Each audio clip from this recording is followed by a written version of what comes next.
a rainy Providence. It's definitely, hopefully not going to be like this tomorrow for Thanksgiving. I got to watch the Macy's Day Parade with no rain, so I'm hoping that I can make that happen with my family. But it's going to be beautiful tomorrow. On this Thanksgiving Eve, we have a wonderful, wonderful lineup of guests. I'm extremely excited to tell you about these three guests, and then we're going to get right to our first one.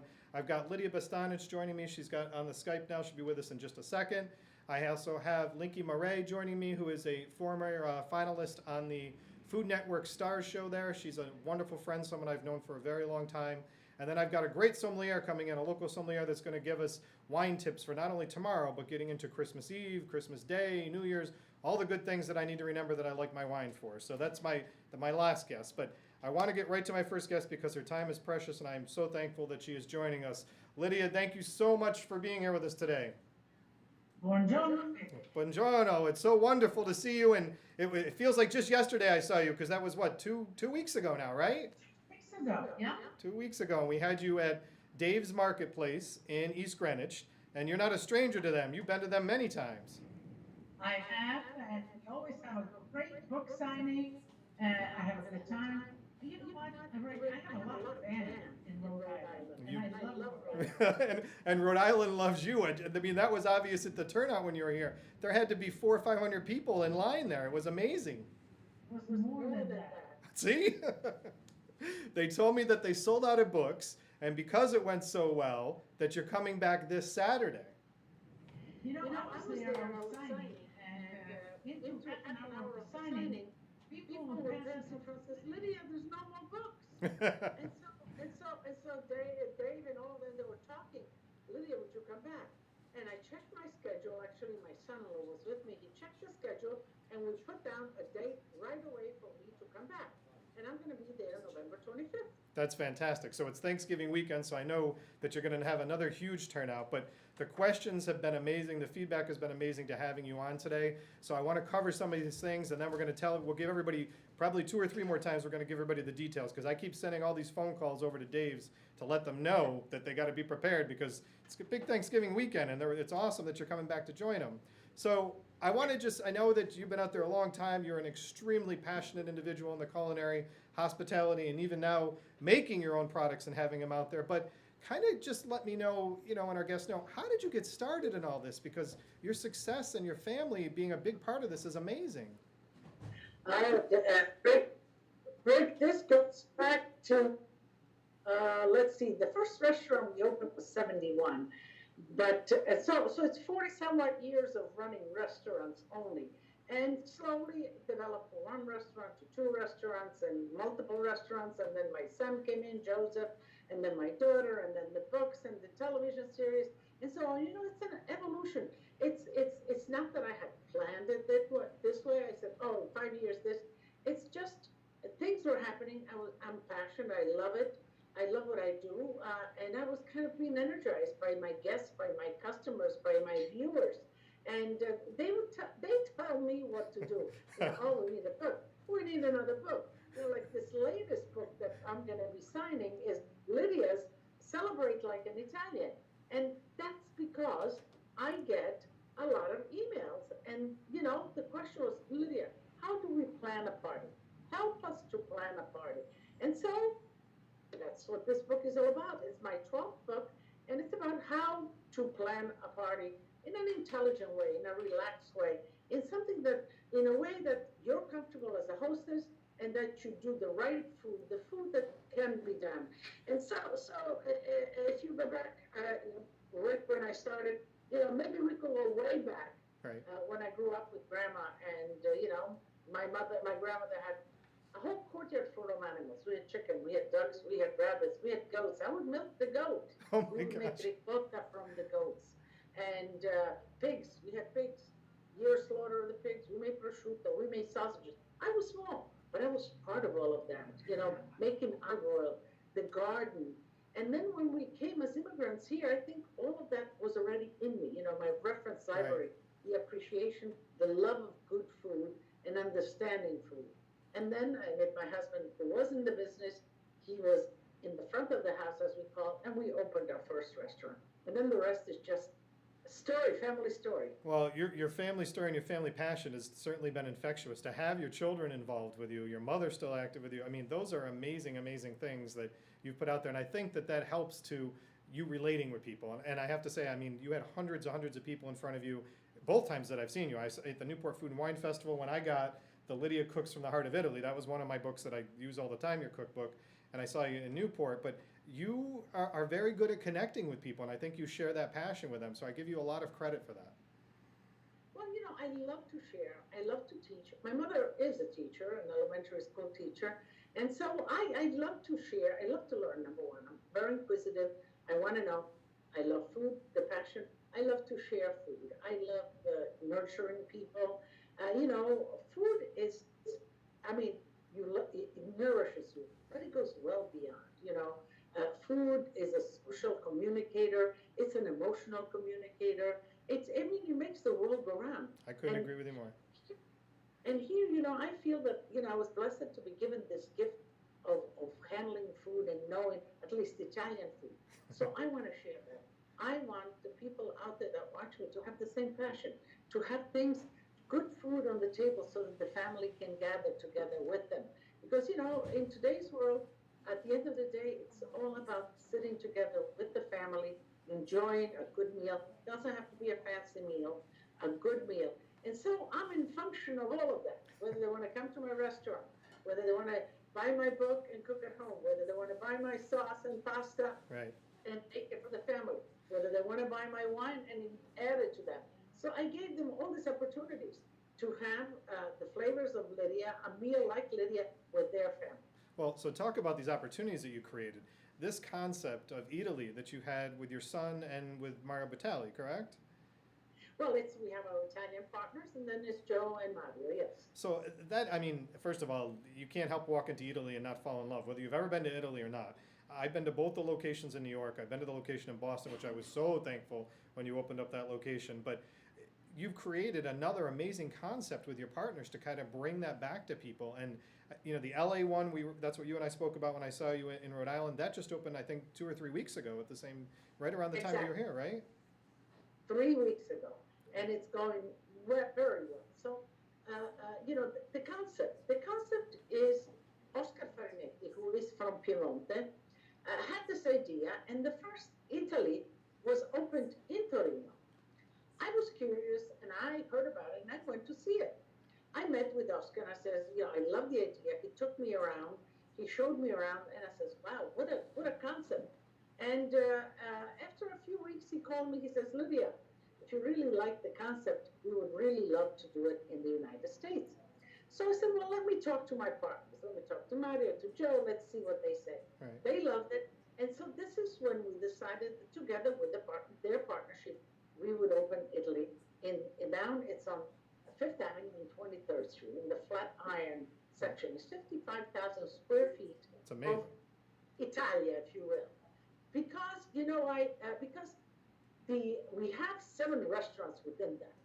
But the food that we sell, Oscar worked with the slow food, and so slow food is an association of producers that produce in Italy the genuine Italian products. So we sell all of that. The restaurants that we have, we run in our fashion the best way that we know how. Right. We have pizza from Naples. We have a wood-burning bread oven. We make fresh pasta. We have so it's 55,000 square feet of everything Italian, and you feel like you're in Italy when you're in there. No question at all. From the cannoli carts to the gelato to the cappuccino, there's no question at all. That's you've done it. Like I said, you've brought that passion again back in another way. So, is there plans for other Italys to come online? There is. We are working on Toronto now.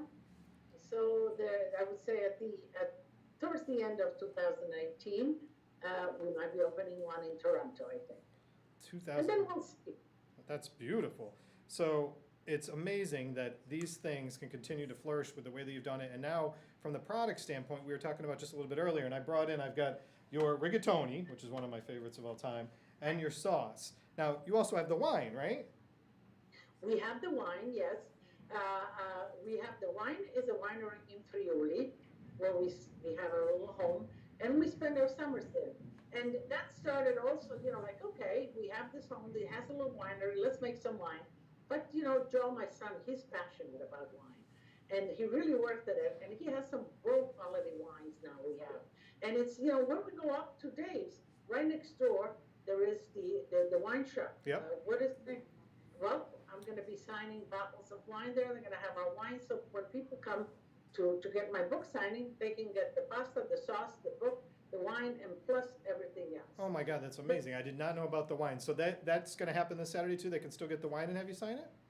Yes, right next door. I will go to the wine store, sign the bottles and all of that, so they'll have them all ready there, and then they can come and get the book and the sauces and the pasta at Dave's, and they'll be complete. They'll have a Lydia meal. Well, now it looks like I have to come back. I have to come back on Saturday because I got to get the wine. I got the book. Now I got to come get the wine. There you go. But the sauce we have 6 different sauces, and Rick, what I need to tell you is that they're organic, no GMOs in it. We are very conscious, low salt, but really fresh Italian tomatoes. The pasta is made in Italy, near Naples, just outside of Naples, where some of the best pasta is made. So it's intense. It's full of high in the protein. Right. And really, the flavor of the durum wheat, which is the hard wheat, is really pronounced and it's delicious. As much as pasta by itself, how much flavor does it have? Well, it has a lot of flavor. And we have 8 different shapes in there. So we're going to expand that. That's doing very well, but we're going to expand that as well. And your pasta, I mean, you just mentioned about the quality of it, and it's one of those old adages, you get what you pay for, but your pasta holds together, and that's one of the biggest things is that, when I'm making your pasta, no matter what I put in there, whether it's meats or poultries or different sauces, the pasta holds together. So again, you've created another thing. So I've got to tell you, so the book, so I mean, one of the book that I had that was one of my first books for you that I brought in was From the Heart of Italy. So, and this was 175 recipes that I've loved, and you can kind of see some of the pages are a little worn from cooking and using it. It's a good sign, but I just got a chance with the new book that you had that there's 2 recipes that I got because I only had it 2 weeks so far. So I did the stuffed mushrooms, which I'm actually going to do again for Thanksgiving because I loved them so much. So those were fantastic. And then I actually did the potatoes and sausage the other day. So I've actually gotten 2 recipes that I've been able to do out of here already. Good. Well, this book, I think Dave is going to give it at a discount. Yeah. He has created a package for people that are coming and getting the book signed. There's discount on the book. I think discount on the pasta and on the sauces. So now it's this Saturday that you're going to be there at noon, right? Right, on the 25th. I'm going to be on the 25th at noon, from noon to 2 o'clock. Perfect. So I got a couple last minute questions for you, just things that people have thrown at me to ask your opinions and stuff. What are some of your favorite things? So like if you had to say, what was your favorite dessert that's out there, Lydia? What's one of your favorite desserts? I love fruits a lot. And I like the Italian crostatas, Really? if you will. A nice crust, it could be like a frolla, like a pie crust. Yeah. Or a little bit more spongy. And whatever fruit is in season, Now I love the apple strudel. Actually, I'm going to go make it tomorrow morning. I make it for Thanksgiving for the family. They love the apple strudel. So, I love seasonal cooking, whatever the season is. And so now, what's in season also for the dessert, and I love persimmons, I love chestnuts. So I make like a Mont Blanc from chestnut, Wow. chestnuts cooked and pureed with a little bit of rum with whipped cream. And then I put some thin sliced persimmons on the bottom of the plate. Okay. Persimmons are just coming in, and it's a delicious combination for the season. You just made me very hungry for tomorrow already. So one last thing for you, in kind of closing up, is that you've got so many great things that you marry from the culture of coming from Italy, and you have such a wonderful family. What are some of the tips or traditions that you put out there for people that you think are important for them to pay attention to as we get into this holiday season? I mean, Thanksgiving just kind of kicks it off before we go to Christmas and New Year's. But what are some of your tips and traditions that you kind of celebrate? I think in planning a get together, a dinner, a big dinner, what's important is to really plan it well and to be in control. So what I begin is a nice antipasto Italian style. You make it easy for yourself. Don't put it on the table. Just put it like on a buffet table. Yep. And get a lot of cold cuts, cheeses, big chunks of cheeses and some olives and some artichokes next to it, and mozzarella, roasted pepper, crunchy bread, taralli, breadsticks, lots of fruits, fresh and dry, and let them pickle that. I'm laughing because I make that every year. I already got all my ingredients. I make that first thing in the morning, so I love that. There you go. So that by then you should have the next course ready. So I would recommend baked pasta or soup. So baked pasta, the oven is your friend in these big occasions. So the baked pasta, whether you make a lasagna, manicotti, you can make them even a day or two in advance, and then you pull them out, you roast, you put them in the oven in the morning. Don't finish them. You always leave just a little bit, and then you put them back in the oven after the turkey is just about finished because you're ready to serve it. Yep.